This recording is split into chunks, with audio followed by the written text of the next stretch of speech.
اچھا سر، آج کل جتنی بھی محافل ہوتی ہیں وہاں پہ نوٹوں کی بہت زیادہ برسات کی جاتی ہے۔ اگر آپ دیکھ لیں ابھی بھی دور حاضر میں جس طرح سے قوال اور نعت خوانی کا سلسلہ دوبارہ سے بڑھ گیا ہے، لیکن اب اس طرح سے ادب نہیں کیا جا رہا، نوٹوں کی بچھاڑ ہوتی ہے اور پیسے پھینکے جاتے ہیں، شور مچایا جاتا ہے۔ کیا اس طرح سے جو نعت خوانی ہے، نعت کا جو ادب ہے وہ خراب نہیں ہو رہا؟ کیا کہنا چاہیں گے؟ نہیں، اس بات کی میں مذاق سے بات کر لوں تھوڑی سی جی جی کہ اس کی میں اگر مخالفت کروں تو میرے نوٹ بند کرانے آپ نے۔ نہیں آپ کی نہیں کرواتے۔ اصل میں بات آپ کی بڑی صحیح ہے، بڑا اچھا سوال کیا آپ نے۔ میرے بڑے بھائی محبوب صاحب رحمۃ اللہ علیہ جو انتقال کر گئے، وہ باقاعدہ مائک پہ کہہ دیتے تھے کہ جی یہ طریقہ اچھا نہیں ہے، یہ اس میں ادب نہیں رہتا۔ کہتے ہیں اگر آپ نے محبت سے کوئی نذرانہ پیش کرنا چاہتے ہیں، شوق سے کرنا چاہتے ہیں، تو ادب سے آ کے آپ یہاں اسٹیج پہ رکھ دیں، ادب کے ساتھ رکھ دیں، ٹھیک ہے، آپ کو جتنا بھی تھوڑا یا زیادہ جتنا بھی کرنا آپ نے، اس لیے اس میں ذرا احترام والا کام کم ہو جاتا ہے نا، اس لیے وہ طریقہ بہتر نہیں ہے، ادب سے پیش کرنا وہ بہتر ہے۔ بہت سے جگہوں میں ہوتا ہے، ابھی بھی لوگ ایسے ہیں جو صرف آ کے ادب سے احترام سے پیش کرتے ہیں۔ بالکل، مطلب آپ پیسے رکھ دیں بجائے کہ یہ پیسے پھینکنے والا طریقہ جو ہے یہ غلط ہے۔ کوئی بات ہوگی نا، ادب پہلا کرینا عبادت کے کرینا، بالکل ایسے، اور جن کا ذکر عبادت ہے نا، بالکل ایسا ہی ہے، اور جو ذکر رسول صلی اللہ علیہ وآلہ وسلم ہے اس کے لیے تو بہت ضروری ہے کہ آداب کا خیال رکھنا چاہیے۔ اور کہا جاتا ہے کہ جب آپ نعت، بلکہ یہ بات سچ بھی ہے کہ جب آپ ذکر رسول صلی اللہ علیہ وآلہ وسلم کریں تو باوضو ہو کر کریں، اور حق بھی یہی ہے۔ ہاں جی بالکل صحیح ہے۔ اچھا سر، نعت جب آپ پڑھتے ہیں یا لکھتے ہیں تو کلام کا انتخاب کیسے کرتے ہیں؟ کلام کا انتخاب تو یہ بزرگوں کے ساتھ جو ہم نے دور گزارا نا اپنے بزرگوں کے ساتھ، جی، پھر اللہ تعالیٰ کا وہ بھی انعام ہے نا کہ بزرگوں کا قول ہے کہ با ادب با مراد، ہم نے اپنے بزرگوں کا ادب کیا، ان کا احترام کیا، اللہ تعالیٰ کی طرف سے یہ بھی انعام ہے۔ تو ان کے زیر سایہ جو ہم نے پڑھی چیزیں، ان کی چیزیں زیادہ تر سلیکشن ہی ہوتی ہے، جو اعظم چشتی صاحب نے پڑھی یا زہری صاحب نے جیسے پڑھی، عبدالستار نیازی صاحب نے پڑھی، انہیں لوگوں کی چیزوں کے زیادہ انتخاب کر لیتے ہیں۔ اچھا، ماشاءاللہ یا ماشاءاللہ۔ کوئی کتابوں میں سے کوئی کلام نظر آ جاتا ہے، اس پہ پرانی طرز لگا لیتے ہیں۔ اچھا کسی خان صاحب سے نہیں نا رابطہ ہوا، جی جی، تو میں کسی خان صاحب سے ٹریننگ نہیں نہ لی، اچھا طرز ان سے نہیں لگوائی، کسی اور کی طرز کو پھر نئے کلام پہ لے آتے ہیں۔ اچھا اچھا سر، حضور میری تو ساری بہار آپ سے ہے، کیا ہی خوبصورت کلام ہے۔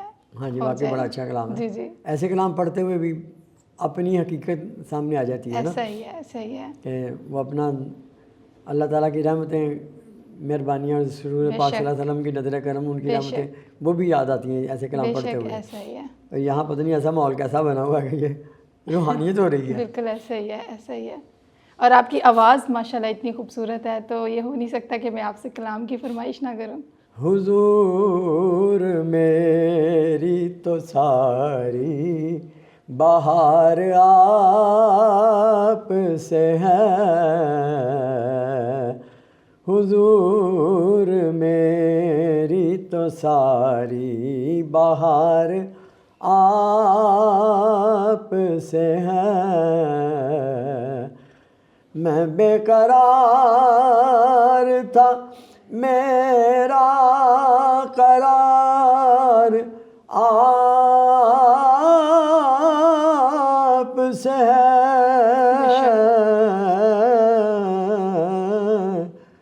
حضور میری تو ساری بہار آپ سے ہے، میری تو ہستی کیا ہے میرے غریب نواز، میری تو ہستی کیا ہے میرے غریب نواز،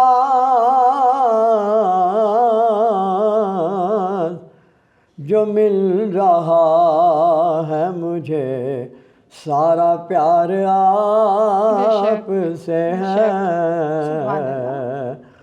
جو مل رہا ہے مجھے سارا پیار آپ سے ہے، حضور میری تو ساری بہار آپ سے ہے، گناہ گار ہوں آقا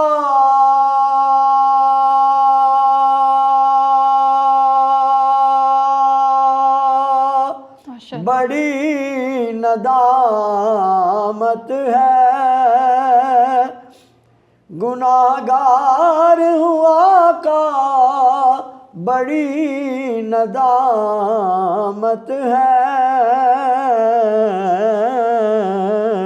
قسم خدا کی یہ میرا وقار آپ سے ہے،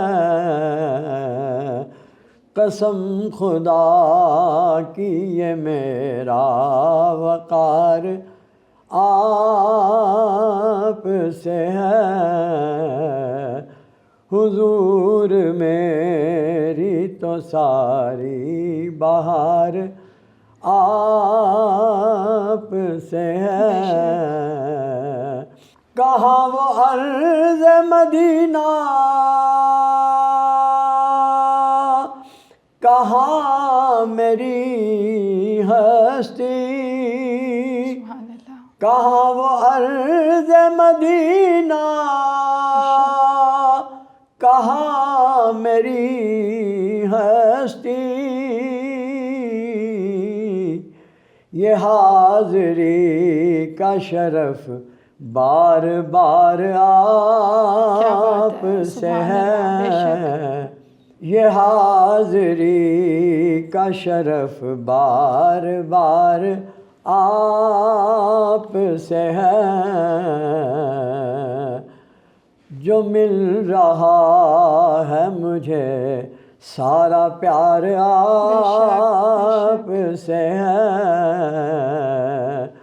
قسم خدا کی یہ میرا وقار آپ سے ہے، حضور میری تو ساری بہار آپ سے ہے۔ سر بہت بہت خوبصورت آواز، بہت خوبصورت انداز، اور میں محسوس کر رہی تھی کہ آپ بالکل اس منظر کو فیل کر رہے تھے اور آپ ایک کیفیت طاری ہو رہی تھی۔